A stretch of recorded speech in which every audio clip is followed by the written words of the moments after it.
सप्ताश्वरतमारूढं प्रचण्डं कश्यपात्मजं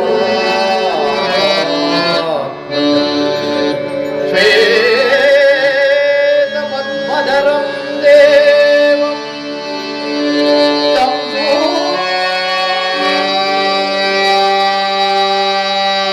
सूर्यं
ಶ್ರೀಕೃಷ್ಣ ಪರಮಾತ್ಮನು ಹೇಳಿದ ಗಂಗಾಸ್ಥಾನವೂ ಇದೆ ಅಲ್ಲವೇ?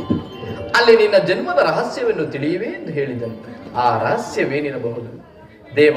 ಹೇ ಭಗವಾನ್ ಭಾಸ್ಕರ, ನಿನ್ನ ಜ್ವಲಂತ ಪ್ರಭೆಯಿಂದ ಸೃಷ್ಟಿಯ ಜಗತ್ತನ್ನು ಮೊದಲಿಂದಲೂ ಬೆಳಗುತ್ತಿರುವ ನೀನು ಖಂಡಿತವಾಗಿಯೂ ಆ ರಹಸ್ಯವನ್ನು ತಿಳಿದಿರಲೇಬೇಕು. ಸಂದೇಹದ ಅಂಧಕಾರದಿಂದಿರುವ ನನ್ನನ್ನು ಉದ್ಧರಿಸು ದೇವ, ಉದ್ಧರಿಸು. ನಮಸ್ತೆ ಸೂರ್ಯನಾರಾಯಣ, ನಮಸ್ತೆ ಭಾನುಪ್ರಕಾಶ, ನಮಸ್ತೆ ಜಗದೇಕವಂದ್ಯ, ನಮಸ್ತೆ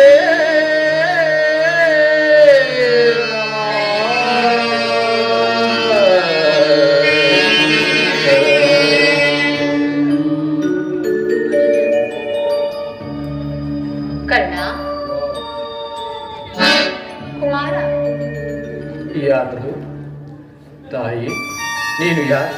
ನನ್ನ ಏಕಾಗ್ರತೆಯನ್ನು ಏಕೆ ಭಂಗಪಡಿಸಿದೆ? ಕುಮಾರ, ನೀನು ಪೂಜಿಸುತ್ತಿರುವ ಸರ್ವಸಾಕ್ಷಿ ಈ ಸೂರ್ಯ ದೇವನ ಜ್ವಲಂತ ಪ್ರಭೆಯನ್ನು ನಿನಗೆ ಮೊದಲನೆಯದಾಗಿ ಪರಿಚಯಿಸಿದಷ್ಟೇ ನಾನೇ ಕಂದ. ಅಮ್ಮ, ನೀನು ಏನು ಹೇಳುತ್ತಿರುವೆಯೋ ನನಗೆ ಒಂದು ತಿಳಿಯದು.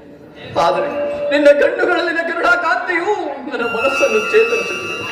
ನಿನ್ನ ಧ್ವನಿಯು ನನ್ನ ಹೃದಯದ ಅಂತರಾಳದಲ್ಲಿ ನೆಲೆಗೊಂಡು ನಾನು ಮರೆತು ಹೋಗಿದ್ದ ಚಿಕ್ಕಂದಿನ ನೆನಪುಗಳನ್ನು ಚೇತರಿಸುತ್ತದೆ.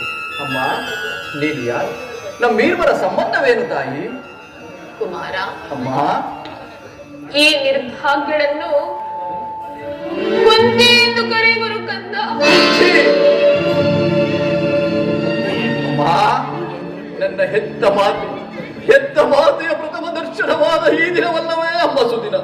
ಇದೋ ನಮಸ್ಕರಿಸುವೆನು ತಾಯಿ. ಕೀರ್ತಿಶಾಲಿ ಆಗು ಕುಮಾರ, ಕೀರ್ತಿಶಾಲಿ ಆಗು ಕಂದ. ಎಂತಹ ಕೀರ್ತಿ ಎಂಬ ನನ್ನದು.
ನಿನಗೆ ಕೊರತೆ.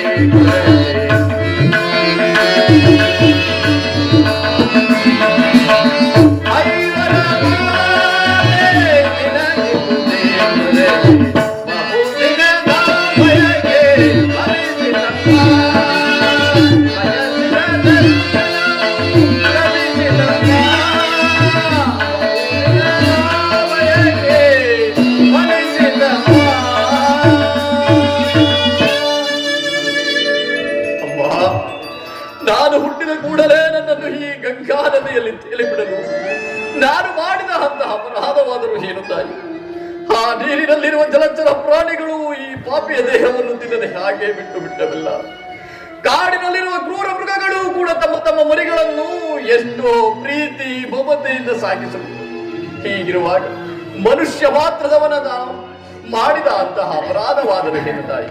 ಹೋಗಲಿ, ನೀನು ನನ್ನ ಹೆತ್ತ ಮಾತು. ನಿನ್ನನ್ನು ದೂಷಿಸಿದರೆ ನಾನು ಪರಮ ಪಾಪಿಯಾಗಿ ನಿನ್ನೆ ಉಪಕಾರದ ಭಾರವು ಈ ಜನ್ಮದಲ್ಲಿ ನಾನು ಹೇಗೆ ತೀರಿಸಲಿ ತಾಯಿ, ಹೇಗೆ ತೀರಿಸಲಿ? ಕುಮಾರ, ಅಮ್ಮ, ಕಂದ,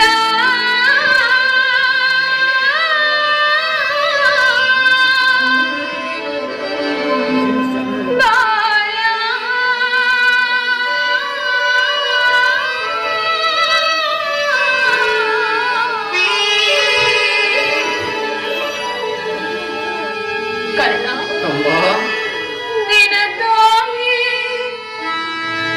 ನಾನಿನೆಯ.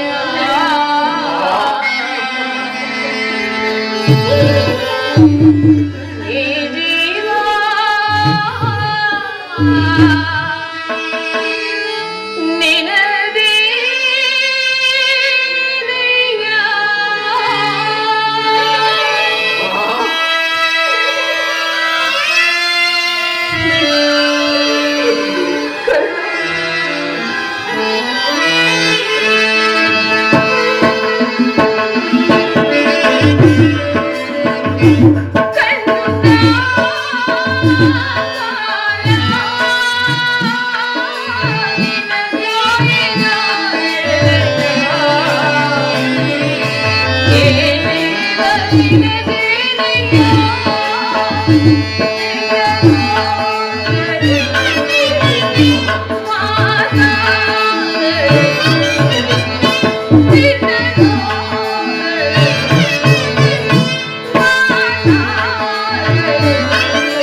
Hare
ನೀನ್ ಈ ರೀತಿಯಾಗಿ ಮಾತನಾಡಬೇಡಕ್ಕಂತ ನಾನೀಗಾಗಲೇ ಸಾಕಷ್ಟು ನೊಂದು ಹೋಗಿದ್ದೇನೆ. ಪುನಃ ನಿನ್ನ ಮಾತುಗಳು ನನ್ನ ಹೃದಯಕ್ಕೆ ಶೂಲದಂತೆ ಇರಿಯುವ ಕರ್ಣ. ಬಾಲ್ಯದಲ್ಲಿ ನಾನು ನಿನ್ನ ವಿಚಾರದಲ್ಲಿ ಅರಿಯದೇ ಮಾಡಿದ ಒಂದೇ ಒಂದು ತಪ್ಪಿನಿಂದಾಗಿ ನಾನು ಅದನ್ನು ಯಾರ ಬಳಿಯಲು ಹೇಳಲೂ ಆಗದೆ ನನ್ನ ಹೊಟ್ಟೆಯಲ್ಲಿ ಮುಚ್ಚಿಟ್ಟುಕೊಂಡದೆಷ್ಟು ಸಂಕಟಪಟ್ಟನೆಂದು ಆ ಪರಮೇಶ್ವರನಿಗೆ ಮಾತ್ರವೇ ಗೊತ್ತು. ಕರ್ಣ, ನೀನು ಬದುಕಿರುವೆ ಎನ್ನುವ ಸಮಾಚಾರವೇ ನನಗೆ ತಿಳಿದಿರಲಿಲ್ಲ ಮಗನೇ. ಇದೀಗ ತಾನೇ ಶ್ರೀಕೃಷ್ಣ ಪರಮಾತ್ಮನಿಂದ ತಿಳಿಯಿತು. ಕರ್ಣ, ಬಾಲ್ಯದಿಂದಲೂ ನೀನು ಅದೆಷ್ಟು ಕಷ್ಟಪಟ್ಟು ಕಂಡ, ಅದೆಷ್ಟು ಅವಮಾನ ಹೊಂದಿದೆ ಮಗನೇ. ಅದೆಲ್ಲದಕ್ಕೂ ನಾನೇ ಅಲ್ಲವೇ ಕಾರಣ. ದಯಮಾಡಿ ನೀನು ಈ ರೀತಿ ದಯಮಾಡಿ ಪಾಪಿಯನ್ನು ಕ್ಷಮಿಸಿ ಬಿಡು ಕರ್ಣ. ನೀನು ಈ ರೀತಿ ಮಾತನಾಡುತ್ತಿರುವುದು ಬಾಲಕನಾದ ನನಗೆ ಶ್ರೇಯಸ್ಕರವಲ್ಲ. ನಾನು ಪರಮ ಪಾಪಿ, ದೌರ್ಭಾಗ್ಯ. ಆದುದರಿಂದಲೇ ಈ ಬೊದ್ದು ವರ್ಗದವರನ್ನು ಹಗಲಿ ಬಾಳುತ್ತಿರುವುದು. ನಿನ್ನ ಪಾದ ಸೇವೆ ಮಾಡುವ ಭಾಗ್ಯವು ಈ ಪಾಪಿಗಳಿಂದ ಬರಬೇಕು ತಾಯಿ. ನಿನ್ನ ಪಾದ ಸೇವೆ ಮಾಡುವ ಭಾಗ್ಯವು ಆ ಪಾಂಡವರಲ್ಲವೇ ಸುಕೃತಶಾಲಿಗಳು. ಅಮ್ಮ, ಆದದ್ದು ಆಗಿ ಹೋಯಿತು. ಅದೆಲ್ಲವನ್ನು ಮರೆತು ಬಿಡು. ಇಲ್ಲಿ ನೋಡು, ಇನ್ನು ಮುಂದಾದರೂ ನನ್ನ ಸಹೋದರರನ್ನೇ ಸೇರಿ ಸೌಖ್ಯವಾಗಿ ಬಾಳು. ವೈರಿಗಳಾದ ಕೌರವರೊಡನೆ ಸೇರಿ ಅವರಿಗೆ ಕೇಡನ್ನು ಬಗೆಯದ, ಅವರಿಗೆ ಸೌಭ್ರಾತೃ ದಾನವನ್ನು ಮಾಡು ಕಂದ. ಅಮ್ಮ, ಅದೊಂದು ಮಾತನ್ನು ಬಿಟ್ಟು ಬೇರೆ ಏನು ಬೇಕಾದರೂ ಕೇಳು, ನಡೆಸಿಕೊಡುವೆನು. ಆದರೆ ನಾನು ಜೀವಿಸಿರುವ ತನಕ ಸ್ವಾಮಿ ದ್ರೋಹವನ್ನು ಮಾತ್ರ ಮಾಡಲಾರೆ ತಾಯಿ. ಹಾಗಲ್ಲ ಕರ್ಣ, ನಿನ್ನ ಹೆತ್ತ ತಾಯಿಯಾಗಿರುವ ನಾನು ಇದು ನಿನ್ನಲ್ಲಿ ಸೆರಗೊಂಡಿ ಭಿಕ್ಷೆ ಬೇಡುತ್ತಿರುವೆನು.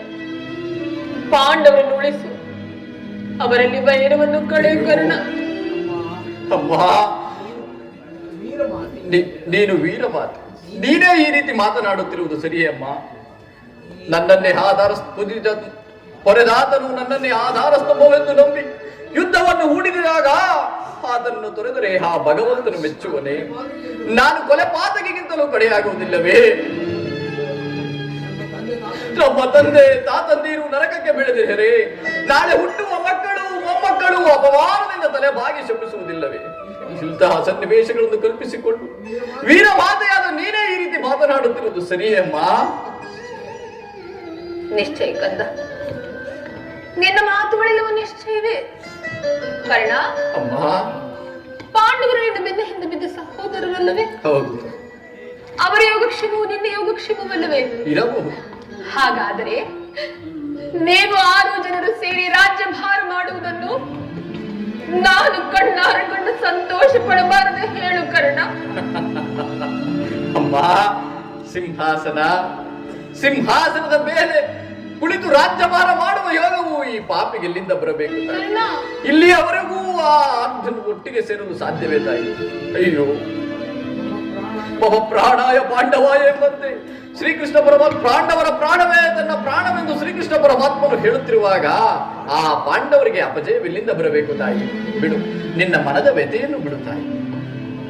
ಲೋಕೈಕ ವೀರನಾದ ನೀನು ಆ ದುರ್ಯೋಧನನು ಆ ನನ್ನ ಪಾಂಡವರಲ್ಲಿ ದ್ವೇಷವನ್ನಿಟ್ಟಿರುವಾಗ ಇನ್ನು ನಾನು ಭಯ ಪಡದೆ ಹಾಗೆ ಹೇಗೆ ಇರಲಿ ಕರ್ಣ? ಹೋಗಲಿ ಬಿಡು, ನಿನಗೆ ಅವರೊಂದಿಗೆ ಕೂಡಿ ಬಾಳುವ ಇಷ್ಟವಿಲ್ಲವಾದರೂ ಸರಿಯೇ. ಕಂದ, ಅಮ್ಮ, ಯುದ್ಧದಲ್ಲಿ ಪರೋನ್ಮುಖನಾದ ಈ ಕರ್ಣನು ಎಂದಿಗೂ ಅಂತಹ ನೀಚನಲ್ಲ. ಕರ್ಣ, ನನ್ನ ದೇಹದಲ್ಲಿ ಪೌರುಷವಿರುವ ತನಕ ನಾನು ನನ್ನ ಸ್ವಾಮಿಗಾಗಿಯೇ ಮಡಿಯುವೆನು. ಆತನು ನನ್ನಲ್ಲಿಟ್ಟಿರುವ ವಿಶ್ವಾಸವನ್ನು ನೀನೇನು ಬಲ್ಲೆ ತಾಯಿ? ನಿನ್ನ ಸಹಿತ ಈ ಪ್ರಪಂಚವೇ ನನ್ನನ್ನು ದೂಡಿಬಿಟ್ಟಿದ್ದಾಗ ಬಹು ಮನ್ನಣೆಯಿಂದ ಸಾಗಿ ಸಲಹಿದ ತಂದೆಯಲ್ಲವೇ ಈ ಕುಲಹೀನನನ್ನು ಅಂಗರಾಜ್ಯಕ್ಕೆ ಅರಸನನ್ನಾಗಿ ಮಾಡಿ ಉದ್ಧಾರ ಮಾಡಿದವನಲ್ಲವೇ? ತನ್ನ ಪ್ರಾಣದಂತೆಯೂ ಹೃದಯದ ಸಕನಂತೆಯೂ ನಂಬಿ ಯುದ್ಧವನ್ನು ಹೂಡಿರುವಾಗ ಆತನನ್ನು ತೊರೆದರೆ ಆ ಭಗವಂತನು ಮೆಚ್ಚುವನೇ? ಇಲ್ಲ ತಾಯಿ, ಈ ಯುದ್ಧದಲ್ಲಿ ನಾನು ಖಂಡಿತವಾಗಿಯೂ ಪ್ರಮುಖನಾಗಲಾರೆ.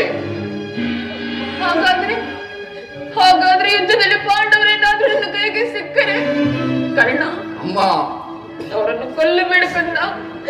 ಅವರನ್ನು ಉಳಿಸು ಕುಮಾರ, ಅವರನ್ನು ಉಳಿಸಿಕೊಡು. ಯಾರನ್ನಾದರೂ ಉಳಿಸುವೆನು ತಾಯಿ, ಆದರೆ ನನಗೆ ಪರಮ ವೈರಿ ಎನಿಸಿದ ಆ ಅರ್ಜುನನ್ನು ಮಾತ್ರ ಉಳಿಸಲಾರೆ. ಇದೇನಿದು ಹೀಗೆ ಹೇಳುತ್ತಿರುವೆ? ಹೌದಮ್ಮ, ಆತನೊಡನೆ ಯುದ್ಧ ಮಾಡುವುದನ್ನು ನನ್ನ ಸ್ವಾಮಿ ನೋಡಿ ಸಂತೋಷ ಪಟ್ಟರೆ ಆಗ ನನ್ನ ಜನ್ಮ ಸಾರ್ಥಕ.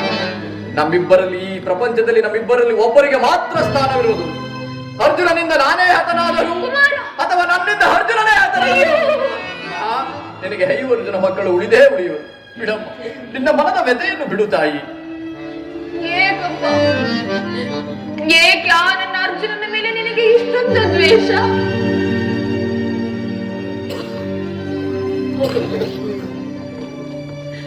ಇನ್ನು ನಾನು ನಿನ್ನನ್ನು ಹೆಚ್ಚಿಗೆ ತೊಂದರೆಗೊಳಿಸಲಾರೆ ಕರ್ಣ.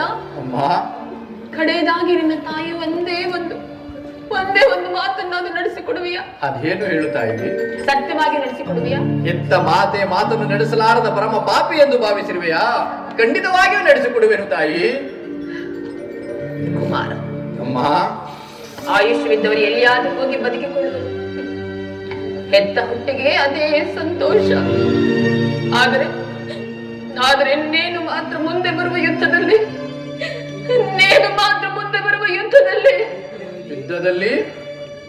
ತೊಟ್ಟ ಬಾಣವನ್ನು ಪುನಃ ತೊಡಬೇಡ ಕಂದ.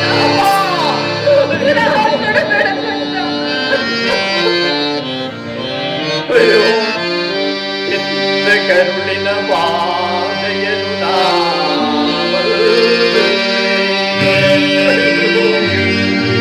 ಸತ್ಯ ಸಾಕ್ಷಿ ಕರ್ಮವನ್ನು ಬಿಡಲು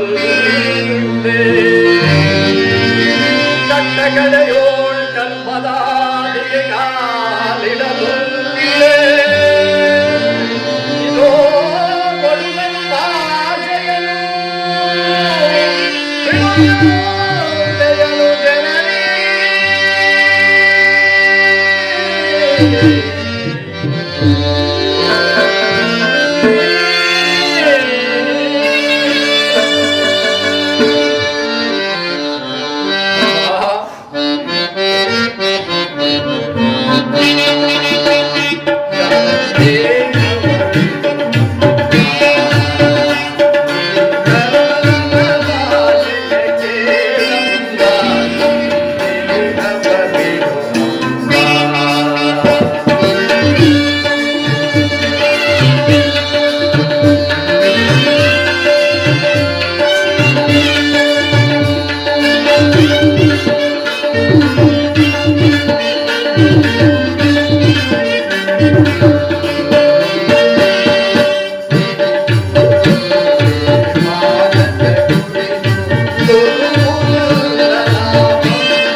ಸಂದೇಹಪಡಿಸಿದರು.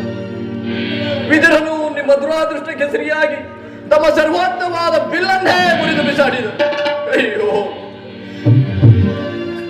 ಶ್ರೀಕೃಷ್ಣ ಪರಮಾತ್ಮ ನನ್ನ ಜನ್ಮ ರಹಸ್ಯವನ್ನು ತಿಳಿಸಿ ನನ್ನ ಆತ್ಮಸ್ಥೈರ್ಯವನ್ನೇ ಕಿತ್ತುಕೊಂಡನು. ಈಗ ನನ್ನ ಹೆತ್ತ ಮಾತೆ ದೊಡ್ಡ ಬಾಣವನ್ನು ಪುನಃ ತುಳಬೇಡವೆಂದು ವಾಗ್ದಾನ ಪಡೆದಳು. ಅಯ್ಯೋ ಅಯ್ಯೋ, ಹಾಗಲ್ಲ, ಪ್ರಪಂಚ ದೈವ ಎಲ್ಲವೂ ಸಂಚು ಮಾಡುತ್ತಿರುವುದು. ಮಾಡಲಿ, ನನ್ನ ದೇಹದಲ್ಲಿ ಪೌರುಷವಿರುವ ತನಕ ನಾನು ನನ್ನ ಸ್ವಾಮಿಗಾಗಿಯೇ ಹೋರಾಡಿ ಪಡೆಯುವೆನು. ಉಳಿದಿದ್ದು ದೈವೇಚ್ಛೆ. ಹೇ ಅಷ್ಟದಿಕ್ಪಾಲಕರೇ, ಪಂಚಭೂತಗಳೇ, ನನ್ನ ಸ್ವಾಮಿಯನ್ನು ನೀವೇ ಕಾಪಾಡಬೇಕು. ಅಯ್ಯೋ ಅಮ್ಮ, ಶ್ರೀಕೃಷ್ಣ ಪರಮಾತ್ಮನ ಕುಟಿಲೋಪಾಯವು ಇನ್ನು ಪಾಂಡವರಿಗೆ ಅಪಜಯವಿಲ್ಲದ ಬರಬೇಕು ತಾಯಿ. ಈ ಯುದ್ಧದಲ್ಲಿ ಖಂಡಿತವಾಗಿಯೂ ನಮಗೆ ಜಯವಿಲ್ಲ. ನಿಮ್ಮೆಲ್ಲರ ಸಂತೋಷವಿದ್ದಂತಾಗಲಿ ತಾಯಿ. ಹೋಗಿ ಹಾಗೆ ಆಗಲಿ ಕರ್ಣ. ಅಮ್ಮ, ಇಲ್ಲಿ ಬಾ. ನನ್ನ ಕಡೆಯ ಒಂದು ಮಾತನ್ನಾದರೂ ನಡೆಸಿಕೊಡುವೆ ತಾಯಿ. ಅದೇನೆಂದು ಕೇಳು ಕರ್ಣ, ನಡೆಸಿಕೊಡುತ್ತೇನೆ. ಅಮ್ಮ, ಈ ಯುದ್ಧವು ಮುಗಿಯುವ ತನಕ ನಾನು ನಿನ್ನ ಮಗನೆಂಬ ವಿಚಾರವನ್ನು ಯಾರಲ್ಲಿಯೂ ಹೇಳಬೇಡ. ಯಾವ ಕಾರಣಕ್ಕಾಗಿ? ಯಾವ ಕಾರಣಕ್ಕಾದರೂ ಆಗಲಿ ತಾಯಿ. ಒಂದು ವೇಳೆ ಈ ಯುದ್ಧದಲ್ಲಿ ನಾನೇನಾದರೂ ಮಡಿದರೆ, ಅಯ್ಯೋ, ಹೇಗಿಂತಹ ಮಾತನಾಡುತ್ತಿರುವುದನ್ನ. ಹೌದು, ಈ ಯುದ್ಧದಲ್ಲಿ ನಾನೇನಾದರೂ ಮಡಿದರೆ ಆ ಸತ್ಯಸಂಧನಾದ ಧರ್ಮರಾಯನ ಕೈಯಲ್ಲೇ ಉತ್ತರ ಕ್ರಿಯಾದಿ ಮಾಡಿಸಬೇಕು. ತಮ್ಮ ಹಣಿದಾವರೆಗಳಲ್ಲಿ ಬೇಡಿಕೊಳ್ಳುವೆನು ತಾಯಿ, ತಮ್ಮ ಹಣಿದಾವರೆಗಳಲ್ಲಿ ಬೇಡಿಕೊಳ್ಳು. ಹಾಗೆ ಆದರೆ ಇಂತಹ ಸಂಕಟ ನಾಶಗಳಿಂದಲೇ ಈ ಧರ್ಮ ಸಾಮ್ರಾಜ್ಯ ಸ್ಥಾಪನೆಯಾಗುವಂತಾದರೆ ಅಂತಹ ಸಾಮ್ರಾಜ್ಯವೇ ಈ ಪ್ರಪಂಚದಲ್ಲಿ ನಾಶವಾಗಿ ನಾನಿನ್ನು ಬರಲೇ ಕರ್ಣ.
ಸಾರ್ಥಕ.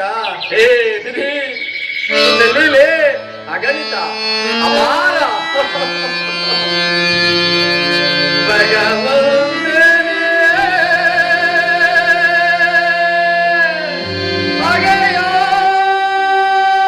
ಅಗೆಯೋದರೆ ಮಾನವ ಬದುಕುವನೇ ದೇವಾ, ಮಾನವ ಬದುಕುವನೇ.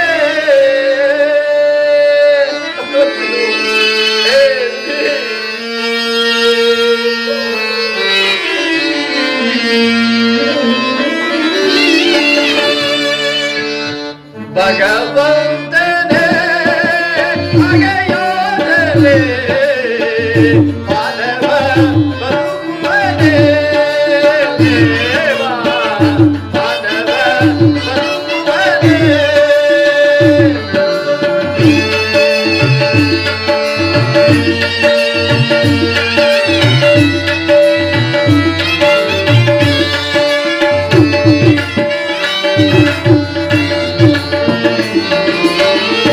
ಎಂದಿಗೆ